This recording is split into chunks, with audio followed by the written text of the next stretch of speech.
Drage gledateljice i gledatelji, dobro mi došli u Atma podcast.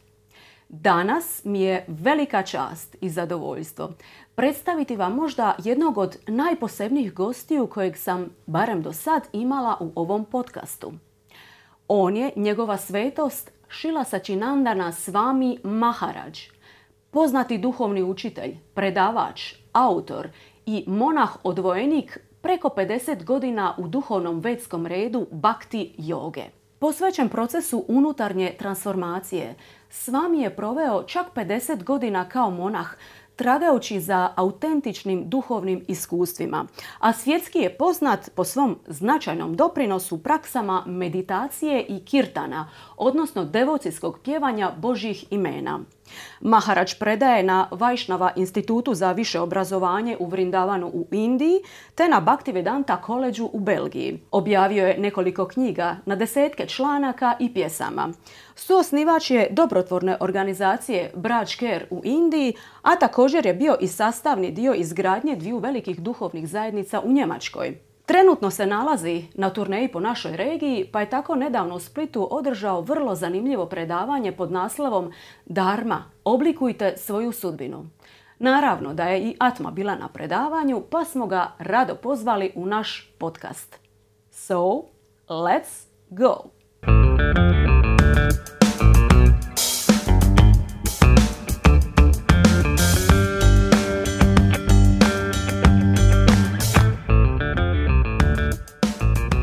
Dear Sacinandana Swami Maharaj, Namaste, welcome to our podcast and welcome to Split. Thank you. I'm enjoying my stay here. This is, after 7 years, my great comeback, so to say. So it's been almost like 30 years since you are coming to Croatia. This is definitely not your first time. I've had a pleasure to listen to your lectures since 1993, I think, so almost 30 years. When we were young. Yeah, and the when we world were was younger. So what do you think about people in this region? Are we as a people like open to spiritual knowledge, to spiritual practices, especially from Vedic tradition? What is your impression?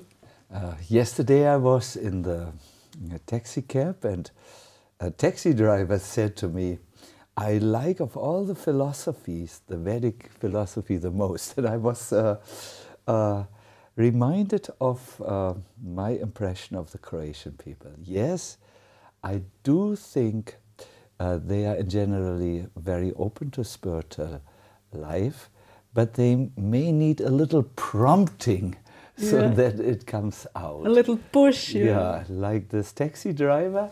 He listens to Atma regularly, and therefore he is nice. Open like that.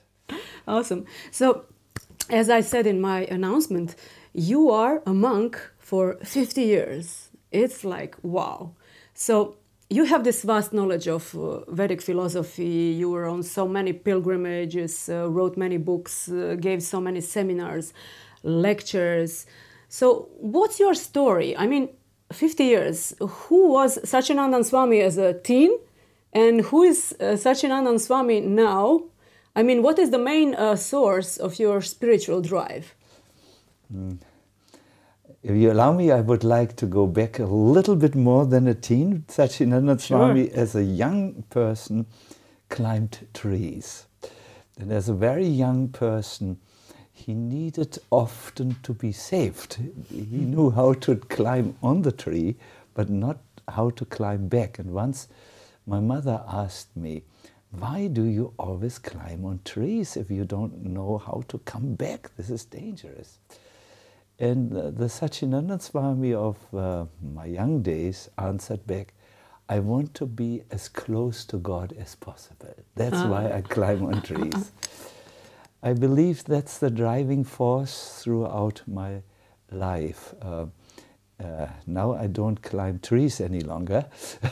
I go on personal retreats in Vrindavan, India. I go on long pilgrimages up the Himalayas. I visited Mountain Kailash, the earthly home of Lord Shiva, which is quite a trek. to come there. But my driving force has always been the same. I think very deeply and intuitively, as a child I thought like that already, that behind this stuff, this hard matter, there is a world of the spirit who is, so to say, causing all of this. And we need to look from our small little stories, our small little minds, into the mega story, the meta story, and the big mind in order to live a fulfilled life. So yes, that's what I do. I look behind the external facades for the spiritual truth behind it. Thank you so much. I wanted to ask you something which is very much like a topic of interest in the, let's say, spiritual esoteric circles. Do you think that we live in the age of great awakening, or like some golden age approaching? I mean, there are some people who say that we are heading towards that, but also there are those on the other side, more skeptical side, that say, oh, but we are in Kali-yuga, it's like age of degradation, things will go worse from here. Some dystopian nightmare, some bad things will definitely happen, not golden age. So I don't know, what's your view on this current period of time we are living? Are we approaching fifth dimension, golden age, or we are heading towards like moral degradation in Kali-yuga? Also, what is the Vedic view on this? The Vedic view has always been that you have the choice. And I think more than in other times, it becomes apparent that human beings have a choice in which reality they wish to live. Yes, undeniably, there are wars just now before our door of Europe. There is a heavy war going on. Undeniably, the economic situation is not so encouraging. Undeniably, there are economic and ecological problems rising. But parallel to all of this, there is something else going on. More and more people become aware of living a more conscious type of life. Not only are people becoming vegetarians now, they become even vegan people to avoid violence towards the animals. There are very, very big changes due to the internet, like the sharing of free information and knowledge. You do really have the choice. Let me tell you a little story, I should say, which my best friend has told me often. There were two twin brothers. One was a criminal who was a drug addict and who stole in order to satisfy his addiction. And the other twin was a very responsible doctor who in his free time went to or goes to Africa to give free treatment. Both of these have a father who is a drug addict and a convicted criminal. So a journalist came to the twin number one, the person who had also addiction problems, and asked him, I'm interested, how did you become like that? And he said, how could I have become something different with a father like that? The same journalist went to interview the second twin. And he asked him, your brother is so-and-so, and you have made it to the medical profession. You are a doctor, you are known for taking so much responsibility for your patients. You even go to Africa and treat people for free. How did you become like that? And he said, how could I have become anything else with a father like that? So let us pause for a moment. Here are two individuals. They have the same father, they have the same genealogical and DNA situation, but one chooses to be this way, to go this way, like the father, and the other says, well, I learned so much from the problems which you have when you are addicted and when you are doing all kinds of things to satisfy your addiction. I have therefore decided, I had no other choice really than to become a good person. So let us be very clear about this world. This world is not one thing. This world is what you choose it to be. There's this nice saying, it says, the world is not how we see it, the world is how we are. The world seems to be like a mirror, which mirrors back to us whatever we are like. And more than at any other time, today, where so much good information is available, people should know they have a free choice. They should not allow themselves to be governed by one type of narrative. They are as free as they can think. And they should learn to enlarge their thinking with the tremendous knowledge but also inspiration of the ancient wisdom traditions. And then next to all this, what I spoke about, you know, war, economic, ecological problems, next to it they can create something beautiful and wonderful. And I believe many people are waking up to this, although I think it is an overstatement as to say that we are all collectively marching together in a world of enlightenment. There will be many who will march in the absolute, in the dark. absolute opposite direction, yes. In the darkness. It depends on our free will. You have to choose, really. Yeah. And you can choose.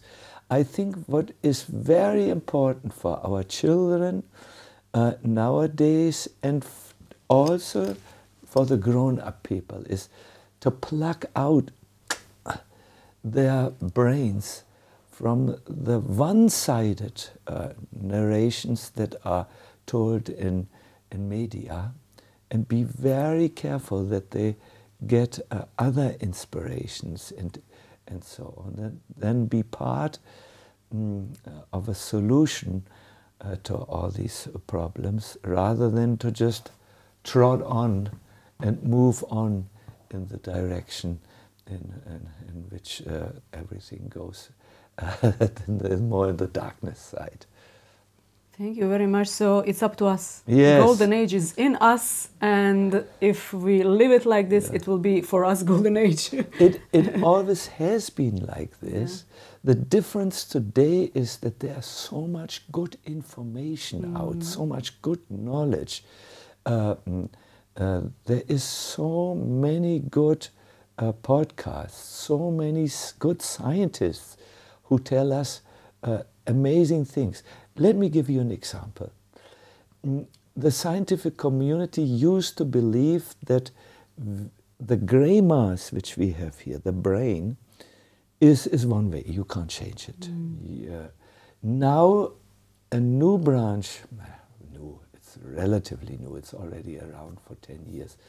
The neuroscientists tell us, no, this is wrong. You can really make new paths in this brain jungle. You can learn the old dog new tricks. Yeah, yeah. So it was an illusionary statement to say. Yeah, yeah. Otherwise. Yeah, yes. And this is the type of information which is out there. And if you just take a little courage to be different, to think different, wow, you can go into amazing, deep spiritual and other type of knowledge. Yes, I agree with that, definitely. I was also making video about this, like how person can rejuvenate the brain. Yeah. It's possible. Different techniques are available. Yeah. So if one wants to know, there are informations. Yes. You were talking about like this really turbulent period in time we are living. I mean, it was always like this in the history, always some wars, some calamities. But people are, especially today, bombarded with so many informations. That is the difference. And usually there are, those informations are specifically coming from mainstream medias are always filled with so many fear, like fear-mongering. Something will happen, it will come, it will happen. So how can person in this life, which is already fast-paced, so many duties, so many stress, and so many informations, be normal? I mean, be calm, relatively calm. What is your advice? How to, find the balance? I would just say, stop. Put it on pause, your life.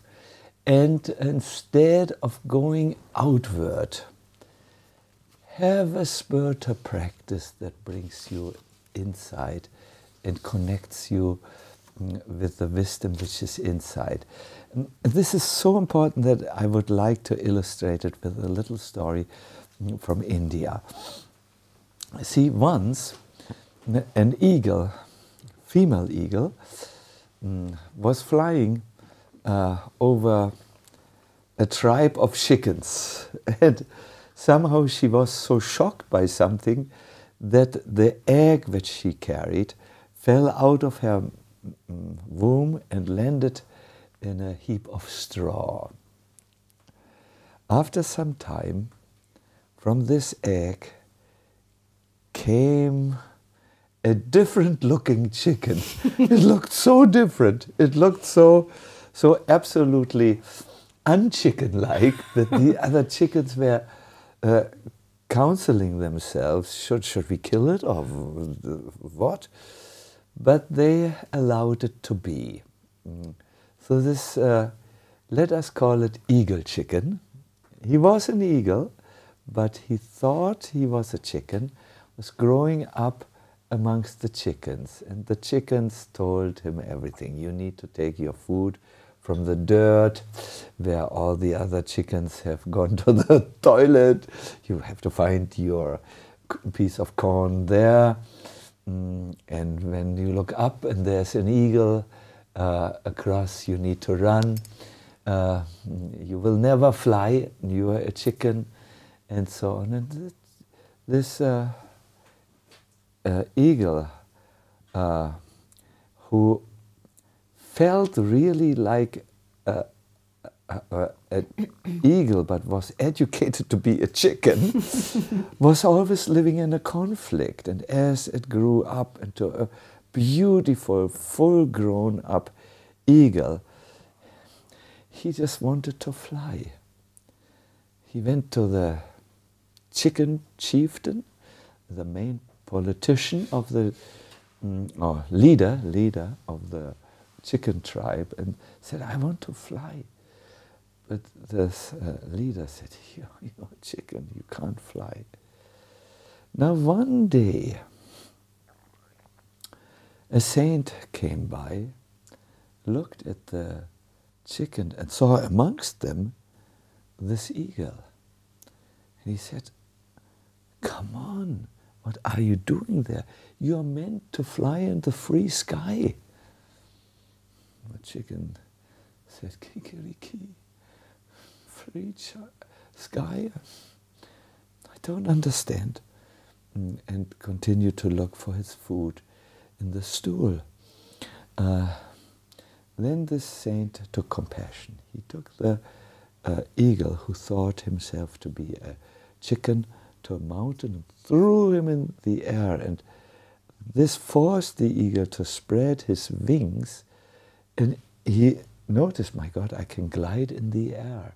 And when he moved his wings, he noticed, I'm free. And finally, he noticed, I'm not a chicken, I'm a free bird.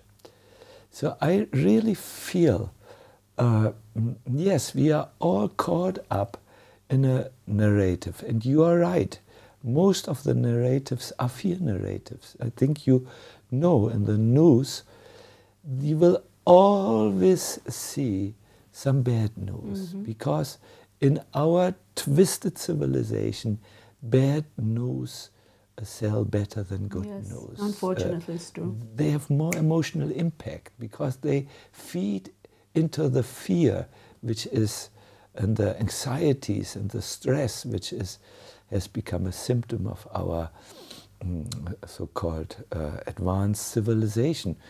And they have the same, if you want to speak esoteric, they are on the same frequency where people think. In this way, we remain bound, like the chickens, and like the eagle chicken, I wanted to say, like the eagle chicken. So we need to come in contact with a wisdom that is beyond all of this.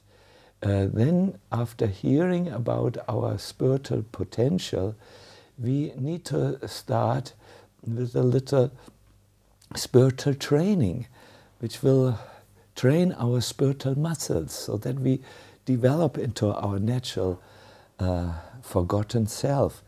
And then once we have done, or once we do our spiritual practice, so many lost abilities will come back to us. Free thinking, joyful nature, and inspiration that we can share with everyone whom we meet, if they are interested. Spiritual abilities like being peaceful, focusing ourselves, diving into the unlimited vastness of spiritual inspiration. All this becomes possible once we spread our wings a little.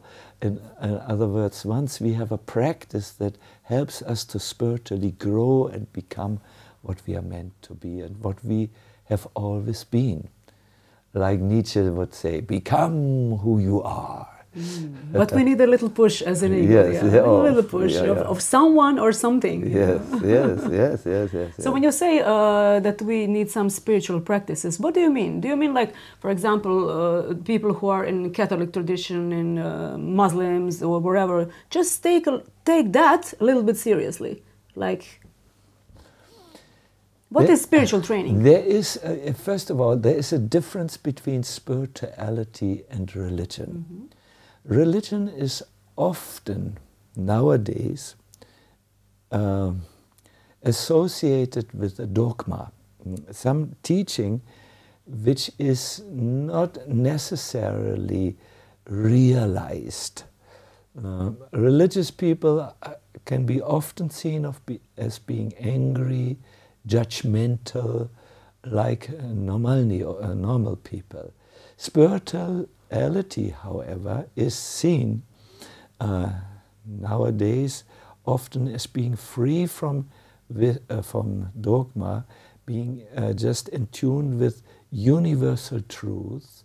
And those who are actually on the spiritual path are, when they take it serious, their character will change. They will become less judgmental.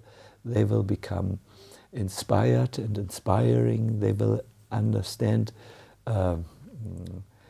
things like compassion towards others, forgiveness, and such things. Let me give you an example which I gave in one of my last programs where the subject came up.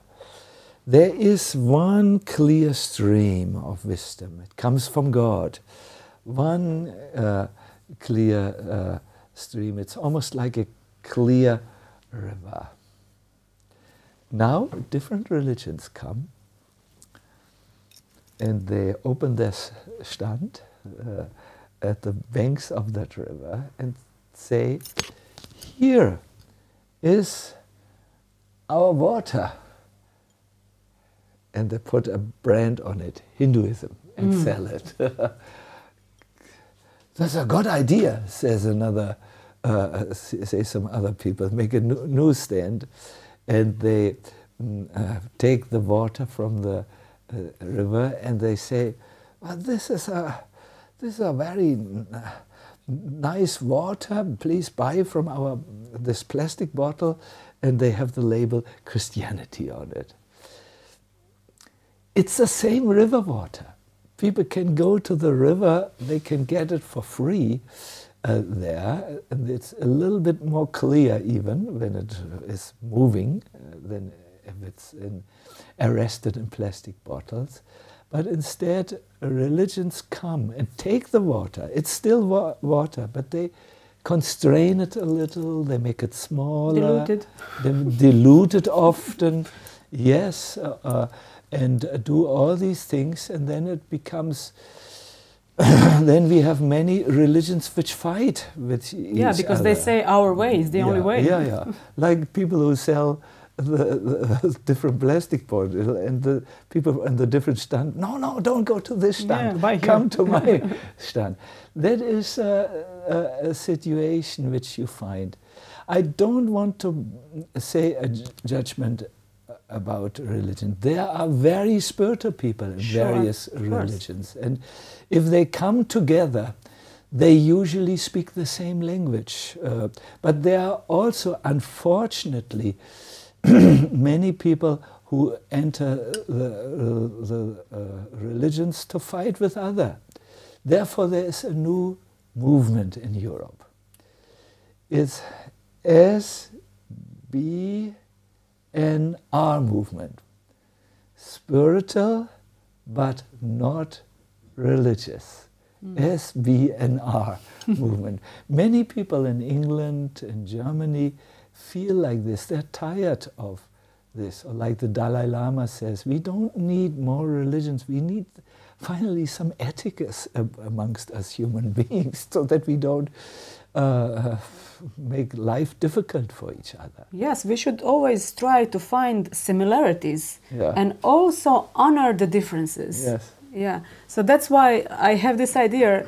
With this podcast, I invite all kinds of different people from different traditions, religions, and we all together try to find similarities and ways to inspire each other, not to fight like, ours is better, ours is the only way. No, if I see that, I'm not interested in that. Yes. I mean, that's not so much spiritual. I wanted to ask you something like more mysterious now. You often have topic of death in your seminars, in your lectures. I saw that you also made a series of YouTube videos called On the Brink of Death, where you spoke about your own experiences, near-death experiences. And I wanted to ask you, I know you've been in some life-threatening situations during your life. How it was like when I wasn't, fortunately, in those kind of situations, how it was like to be faced with death. And also, of course, what is death, according to Vedic tradition? Why do we have death? What happens after death? And is there a way out of it? I mean, way out of this matrix? Mm-hmm. It is amazing during these experiences, when you're just before your death, a type of clarity settles in, a clarity which allows you to have an overview over your life, but not so much as an involved person, more like an observer who sees from a distant position the life, and who's now able to maybe see things in a different perspective, more wise. I would like to give an example. It was in the 80s when I was on a lecture tour on the Canary Islands, Fuerteventura, Tenerife, Las Palmas, etc. And it was a very full lecture schedule, so when I was in Fuerteventura, I decided to go for a swim. And I did not see the sign which said, no swimming at this moment. It's the outgoing tide. They call it a riptide. When you enter the water, you are pulled into the ocean. I didn't see the sign. When I swam, I was very happy to see that I was swimming very fast. I thought, wow, I'm fast. I'm really fast. But the problem started when I wanted to return. I noticed that no matter how much I tried to swim to the coast, I was pulled further into the open sea. It became so bad that I started to panic, and really, when you are in panic, you cannot control your nervous system. I started to vomit and was drowning in the most embarrassing situation. I remember I thought, oh, is this the way I should end my life? Like a foolish German tourist who has not seen the sign. I started to swallow more water, and I went under the water, fought, and then I remember in that last moment I said a prayer. Please, I know that you are there behind all oceans, behind all mountains, behind the planets. It is you to whom I try to refer and give my life. Kindly, if it is possible, save me from this death. And I remember moments later something like a voice, that voice which never errs, that does not make mistakes, saying, I will send waves now, and they will roll or come over the tide. The tide goes this way, out into the open sea. I will send waves which will go towards the land. They will come over this. You swim with the waves, and when you lose the wave, don't fight. When the tide brings you out again, just go with the next wave. So this is what I did. The waves came. I tried to swim as fast and as long as possible with the wave. Then the wave rolled on. Then the tide pulled me out. So I was going 13 meters towards the coast, 12 meters back to the ocean. But I had this immense clarity. I saw through my whole life, I saw the scenes of my childhood, youth, and my various experiences in the Himalayas as a monk, traveling in Europe and America and delivering lectures, guiding people in meditational experiences. I saw all this and I thought, yes, this is the spur to life, and I have always the choice to go back to this. So it took me long. I cannot say how long, because in that moment, you know, when you are having such an experience, time and the perception of time is different. But eventually I came back to the ocean, to the beach. There was no one there.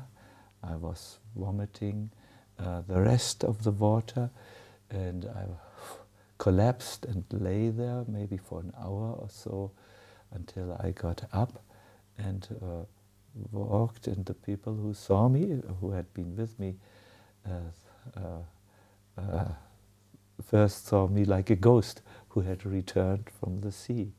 But told them, I didn't want to speak immediately after what happened, about who saved me and what saved me. It was the one who controls the oceans even, and who sent the waves. But on your questions, how it felt like, when I had resigned, you know, and I was ready for either drowning or being saved, there was this moment of absolute clarity. I felt almost as if a veil had been opened. Just like the Vedic tradition says, most of us, when we are in our ordinary consciousness, our day-to-day consciousness, where we deal with the urgent things that life throws at us, you know, buying things, cooking things, educating our children, or whatever, dealing with the many urgent calls, then it's almost like a veil. You have no access to that spiritual dimension. But at the moment before death, the veil tears open, the veil of Maya, illusion, is opened, and you see things in another dimension, in their true light. This is, by the way, in most of my near-death experiences. I speak about some of them in this YouTube series, which I gave to a community in New York, the Uprise community, people who are interested in inner growth. This is always there, was always there, a moment of clarity.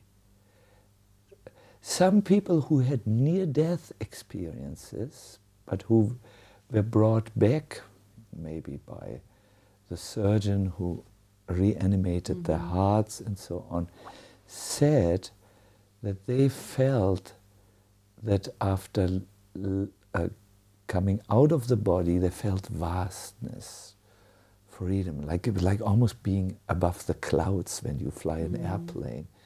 And then when they felt this call to come back, their intuitive and first reaction was, oh no. Oh no. Yeah. It's back into the stuck body. Yeah, like someone who has to.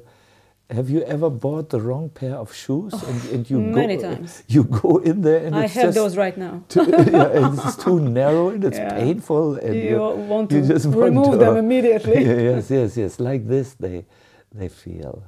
Yes. But what is actually? Why do we have that? Why is there that? Why is there death? Why do we have to die?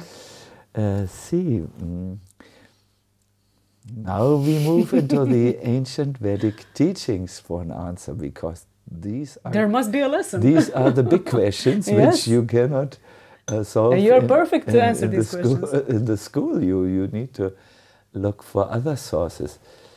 See, originally we are pure, free, and wise beings, spiritual beings. This is the Vedic teachings. And then we come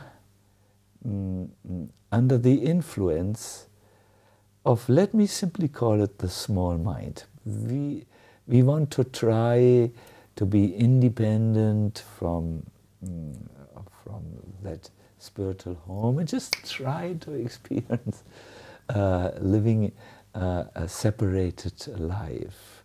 So at that time we get a human body, and at that time we develop and we come under the laws of material nature. The material nature, which gives us the body, is a nature which is temporary. Everything changes here. The seasons change, fruits become mature and fall from the tree. Birth and death, happiness and distress, everything is in a constant change.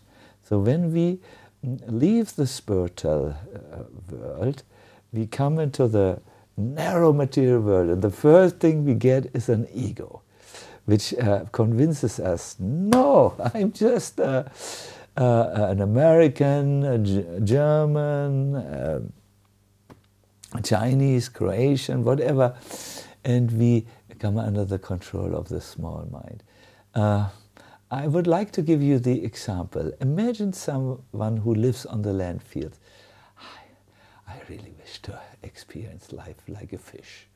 So he needs to go into a diver's suit. He needs to have artificial lungs, these oxygen tanks on the back, and then he goes deep into the dark ocean. And because a lot of scary fishes around scary fishes, and because it's not the natural atmosphere, many things can happen there. In fact, one of my friends from Split told me just yesterday that her father, who was just about to break the record in deep scuba diving, did this and was found dead, drifting on the ocean. And when they did their investigation, they found out the moment he came up, he was still alive. But something happened and he died.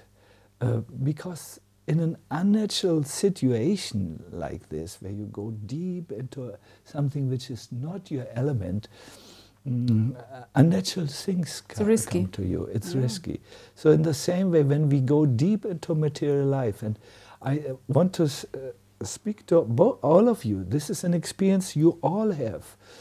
The moment you decide to entangle yourself in material relationships which are not really helping your spiritual or inner growth, you get entangled and you lose it more and more, and you become more and more uncomfortable, and so on. So it's almost as the deeper you go into the ocean, the more there is risk that you will encounter trouble. When this pure spiritual entity is becoming attracted to a separated existence, separated from God, and so on, and is no longer in the flow of the divine arrangement, then it loses everything as it goes deeper and deeper and deeper into material entanglement. And then the soul changes the bodies? Then you fall under the laws of this area, the material area. That is birth and death. That's how it is made. That's how it functions. That is, that's the melody which is played here. Birth and death, birth and death, birth and death is a cycle which is constantly going on. By the way, I have a friend who is a spiritual person, who is now just before his death. I spoke to him just recently, and I said, what is your plan? How do you deal with your own death? He has a cancer. And he said two things. See, he said, I'm not afraid of death. Death for me is like a door through which I walk. And because I have engaged in my life in spiritual practice, I'm well prepared, and I have faith that at the end of this life I will be taken by the one with 1,000 names.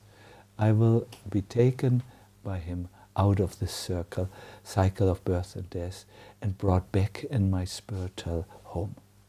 So if I understood you correctly, so the only way out of this samsara, out of this repeated cycle of birth and death, is spiritual advancement. Yeah. And death is kind of a teacher. Yes, where you... Reminder. It's a reminder all the time. Listen, this is what is awaiting you in this foreign element. Remember this, and you will see enlightened civilizations.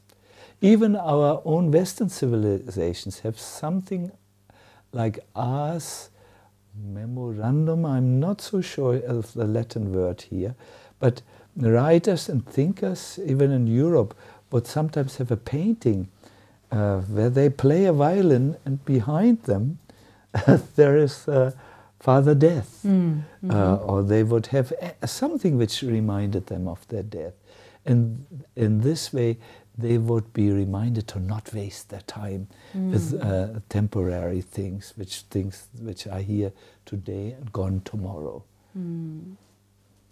Thank you very much.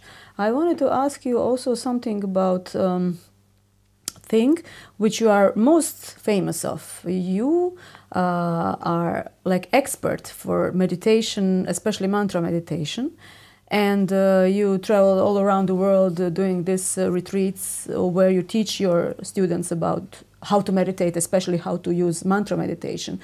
So there are some confusions about mantras. What is the difference between mantra and prayer?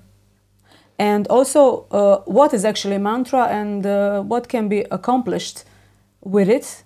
Is there some universally applicable mantra, or each one of us has to have his own mantra, you know?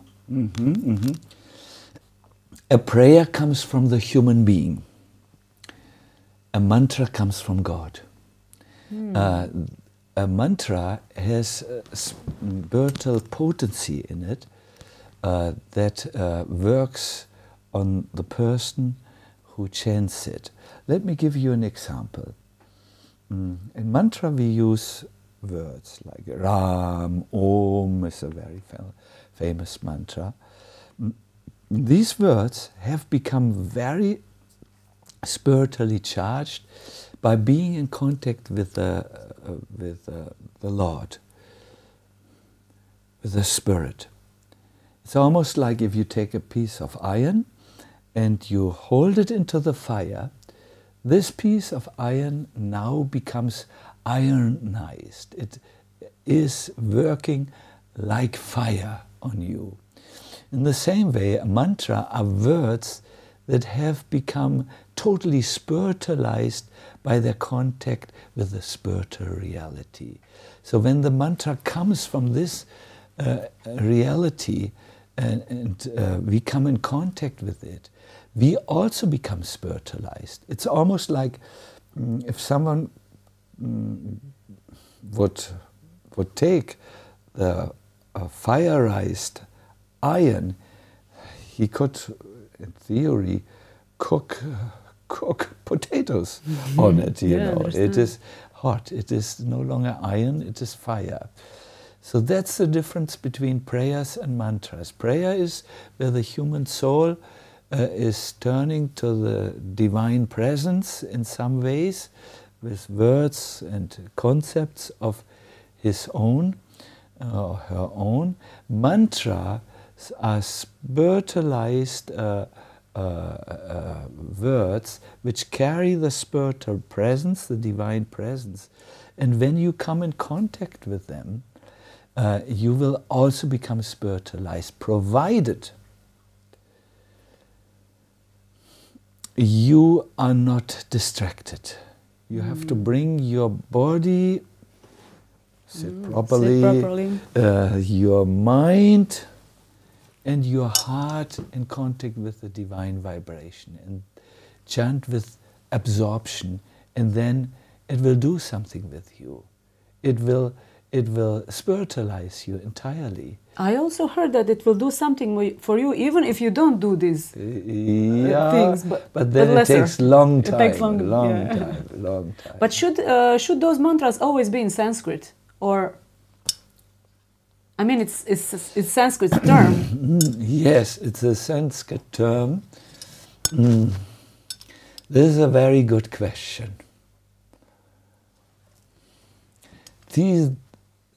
The ancient Vedic civilization was very much concerned about transforming the individual.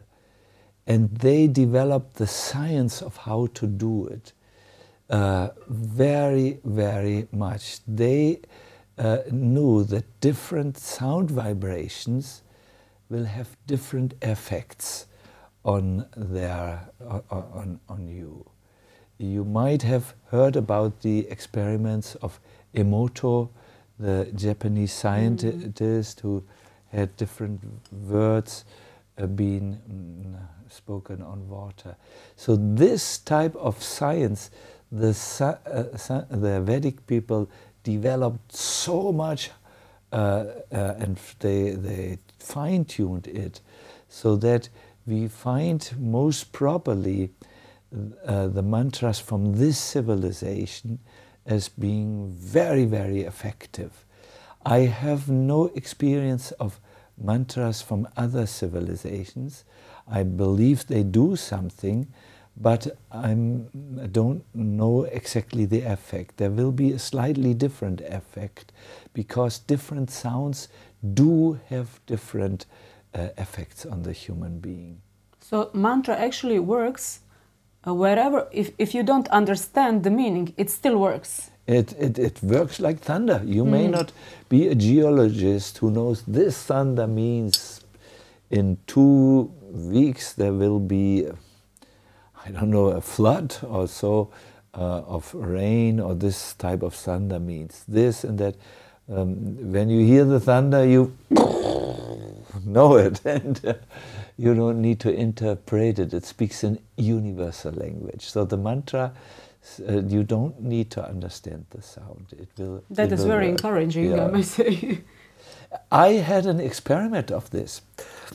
I do get invited to give big mantra concerts where masses of people take place. And once I was in Mauritius, I believe it was, we had about 3,000 guests there, which is not so much. And at the end of 3 days of chanting these mantras, one person wanted to speak to me. When he came closer, there was many people with whom I spoke. He was one of the last in the row, so to say. But he came closer, and I saw something in his pocket. So when he was standing before me, I was looking, what was he carrying in his pocket? And he said, "Yes, it's a pistol." And he took the pistol out. I came here actually to kill myself. I was on my way to the beach where I wanted to shoot myself. My wife has left me. But on the way to the beach, I heard the sound from your concert. We made a huge tent, like a circus tent, where we had this mantra chanting going on. And I decided, let this be my last party on earth. So he came. Good choice. He came the second time. And then by just sitting there in the back, even with dark thoughts, he wanted to kill himself. He was cured from his depression. And he said, I don't need the pistol any longer. I have a better idea. I go to my wife, I have a heart-to-heart talk, and then either we separate for good, or maybe there's a possibility to live together just in a different way or whatever. I'm open. Your music healed my wounds.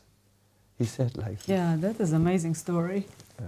So no matter what kind of religion person is practicing, or if he's atheist or something, he will have benefit of mantra if he has an open mind. Yes. If he just would like to try to listen. Yes.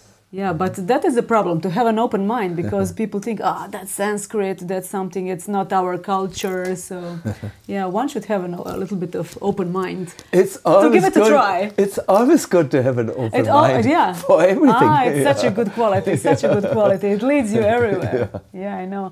But there's lots of confusion in the, let's say, spiritual circles where people talk about mantras. Do we have like some universally applicable mantra for all living beings, or do we have some individual mantra, which some guru gives you through initiation, like it's only for yourself, some secret mantra? What do you say? Is there a mantra for all? Or mantras for all. Yes. See, just like there's water for all, there's air for all, there are a few things in this world which work for everyone. A few things that are universal. And yes, there is one mantra which is known in the Vedic scriptures. The most ancient one is the Kali-yuga Upanishad. Scholars say this is like, I don't know, a couple of thousand years old scripture. There is mention of this, of one mantra. One saint goes to the Creator and asks Brahma, the Creator God, people in Kali-yuga will suffer so much from confusion and so on. What should they do to cross over the troubles of this age? And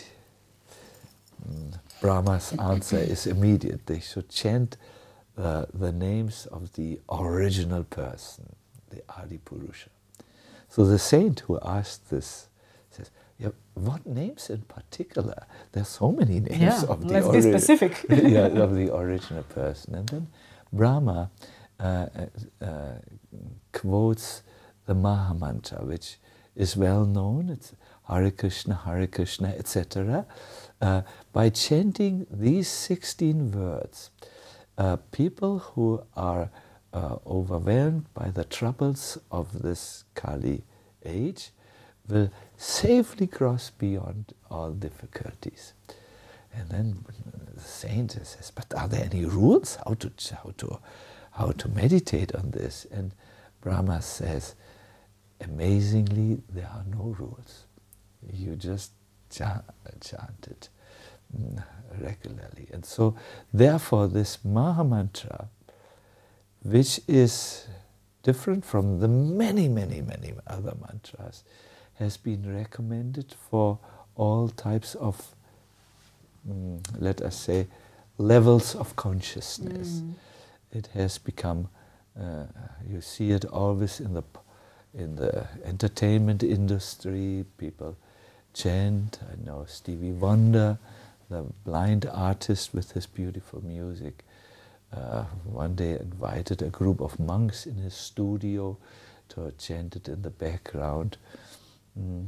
You see it everywhere, and that is the mantra which I mostly chant myself. I chant many other mantras. Of course, we all know, and our viewers know, there's Om, and there's Gayatri mantra, which is so much, it's there on YouTube. This Gayatri mantra is very... I chant many other mantras, like these two which you mentioned. But for my spiritual practice, I have seen the greatest efficiency with this Maha-mantra, I guess because there are not so many conditions attached to it in order to like, for example, in Gayatri mantra, so many rules. You have to do it at specific times of the day. Also the Om, when you want to chant it, you need to produce the sound. It needs to come from really deep within you and then transform and so on until you finally let the Om rise from the deeper areas into your brain. It's very powerful. I do chant it regularly. But this is, there are not so many conditions attached to do it. Except it helps a lot if you absorb your consciousness, really. Listen to it. Listen to it and let it enter and let it soak your being, so to say. Then it really works. How do you do that? Do you like sing it? Do you have beats? Do you just say it? Both. You can say it in a meditative, soft way, and you can sing it out loud. when you sing it out loud with a group, then you have this phenomena of kirtan, where many artists like Krishna Das, they sing it like this, and it has amazing effects. And I would like to encourage all our viewers, if you ever see that there are either live mantra concerts where you live, or you can download very good kirtans from the internet. I especially like to recommend this one page where there's really perfect recording, the Radha Desh Mellows. There you find many nice kirtans, and you can sing them along, you can have them in your cars. You know, many people have kirtans while they drive here and there. When you cook, you're most probably in a better consciousness when you prepare the preparations and less stressed when you sing kirtans. This will affect your cooking and all. So what are, you were saying that this Maha-mantra, Maha, like I know from Sanskrit it means like big mantra, like really powerful one. What are the benefits? What can we expect if we chant like really focused this mantra? Yeah, the first benefit you really feel is that your consciousness is lifted to another dimension. It's such a difference before the kirtan and after the kirtan. The analogy which is given is that of a mirror.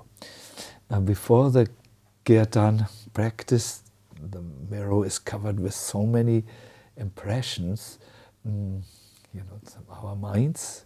But when we go into the kirtan, it clears the mirror of the mind from all these disturbing impressions, and you have clarity and vision.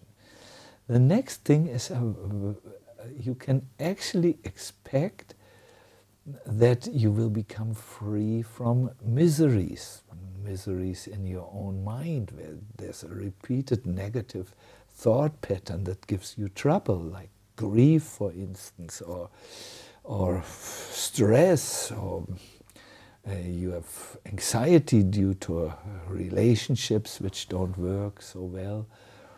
So it makes you free from inner miseries and then also from outer miseries.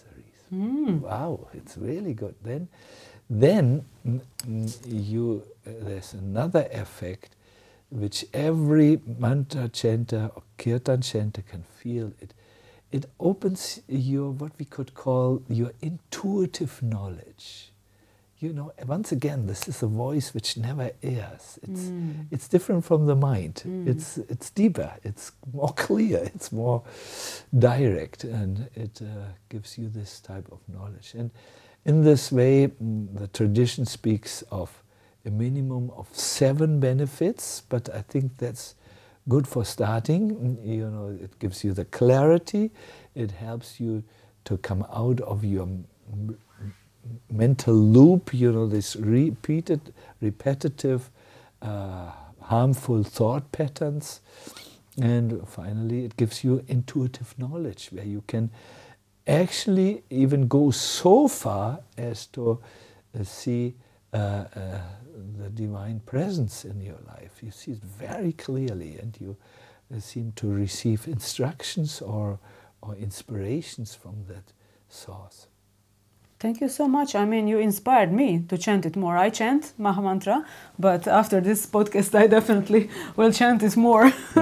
So maybe, if it is a good idea, you could lead us through some small guided meditation, how to chant this Maha-mantra, because I bet many viewers never heard this mantra. So now it's an opportunity to learn it. Yes. What do you say? I would say we can do one simple experiment, because we are here on a podcast. I would say we just take one part of the Maha-mantra, the mantra Ram.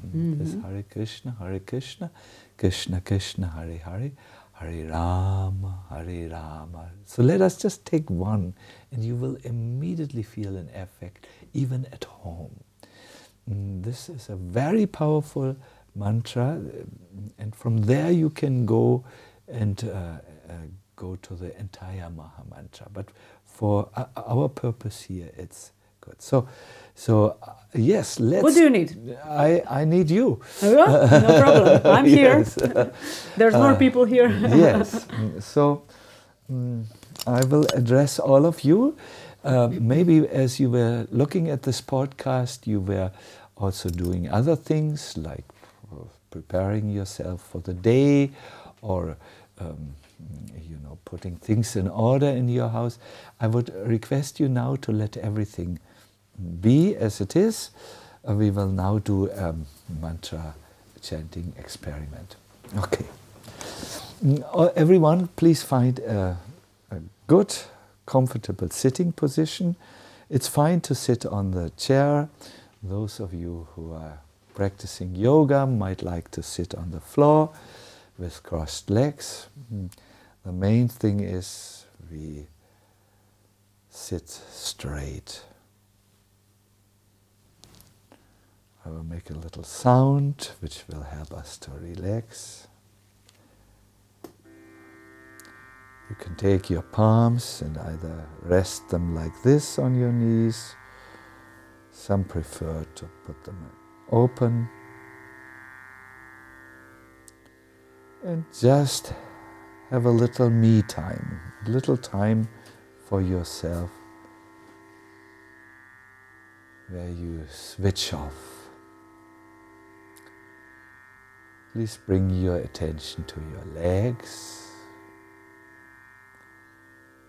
and relax. Bring your attention to your lower back and upper back and relax. Your chest and belly.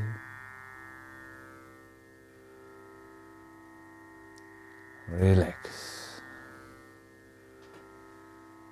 The two shoulders, where you carry a lot of weight, and the arms and hands. Relax. Your face, with the many muscles which you use to smile or communicate. Relax that face also. Appreciate how you are now totally relaxed.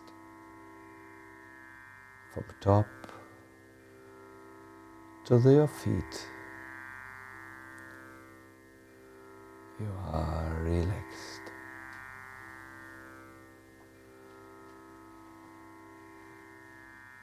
Now do a few deep breaths.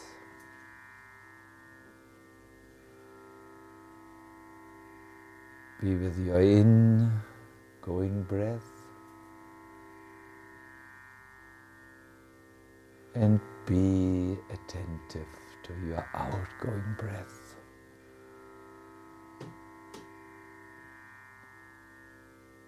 Tell yourself inside that when I'm breathing in, I know that I'm breathing in. I feel it. And each time you exhale, you breathe out. Be with your outgoing breath. Let's do this for a few rounds, in and out.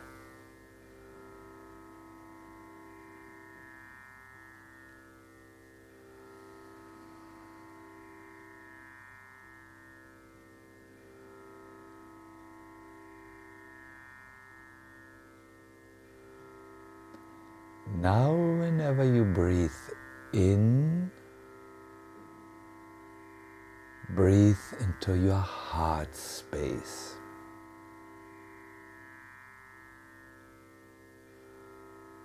when you breathe out, relax a little bit more.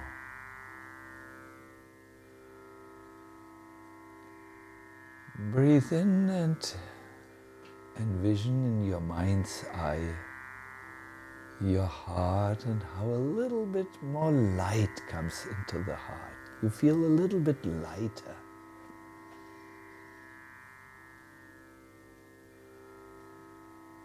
And then breathe out and relax even more.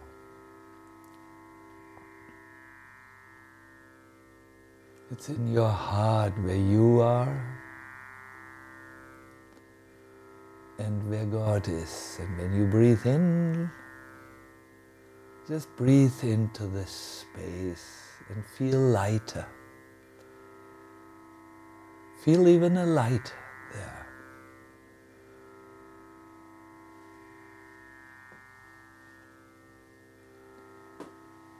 And now, as we breathe in and out into the heart space,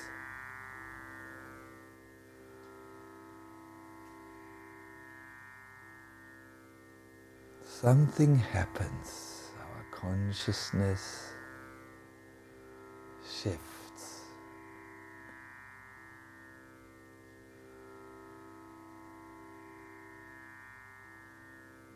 To end this meditation,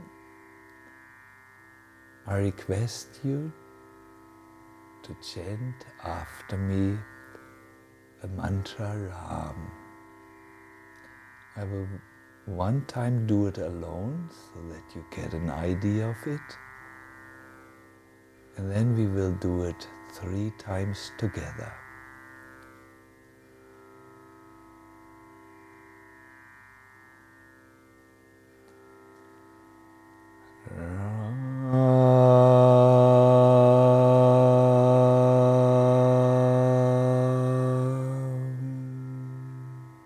Breathe in now.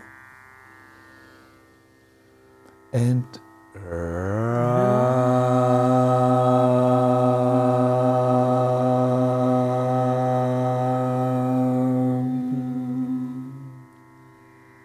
deep inhale.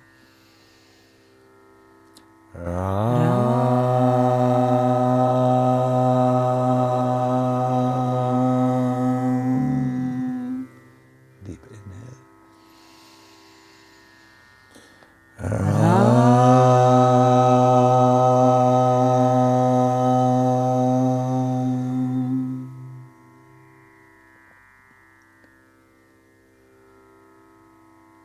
Let us just sit a little, just be for a while. I will give you a sign when to return back to room awareness.